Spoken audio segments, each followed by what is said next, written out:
Famous singer और wrapper बादशाह के हाल ही में रिलीज एक एल्बम सनक के एक गाने पर बड़ा विवाद खड़ा हो गया है।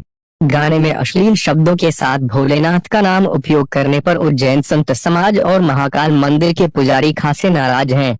उन्होंने गाने से भगवान का नाम हटाने और माफी मांगने को कहा है। साथ ही चेतावनी भी दी है कि अगर माफी नहीं मांगी तो उज्जैन में बादशाह के खिलाफ फर्क करवाई जाएगी।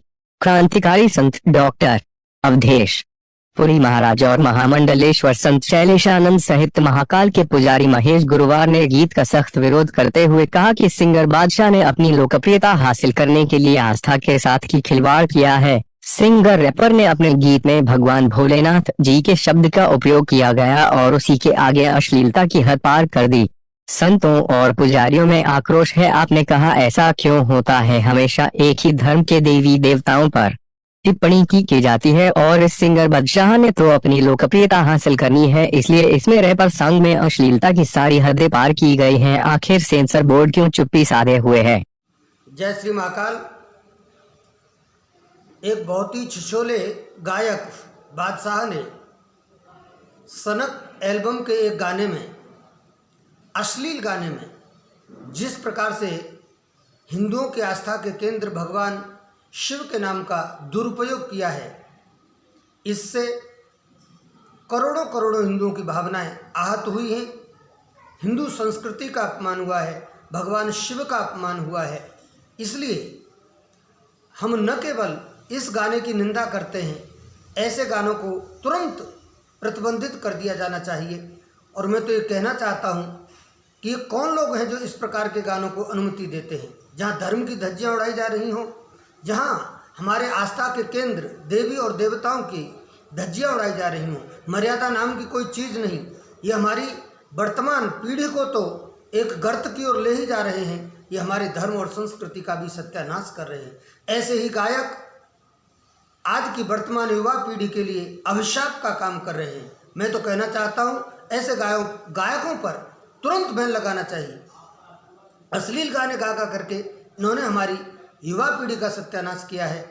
निश्चित रूप से इन पर बैन लगना चाहिए। मैं कहूँगा कि जहाँ भी हमारे हिंदू लोग हैं वो इस गाने का विरोध करें, इसके पुतले जलाएं इस गायक के, और निश्चित रूप से भारतीय धर्म और संस्कृति की रक्षा के लिए काम करें। धन्यवाद।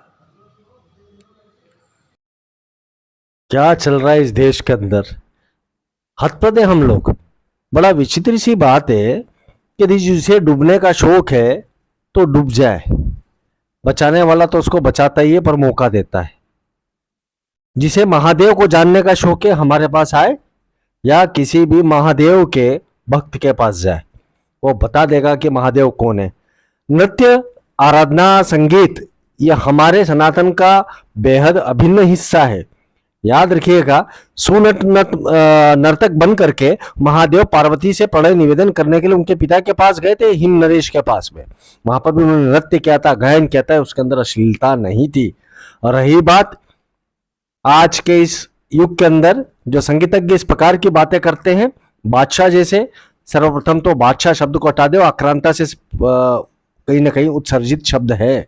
हमने तानसेन को संगीत सम्राट कहा है।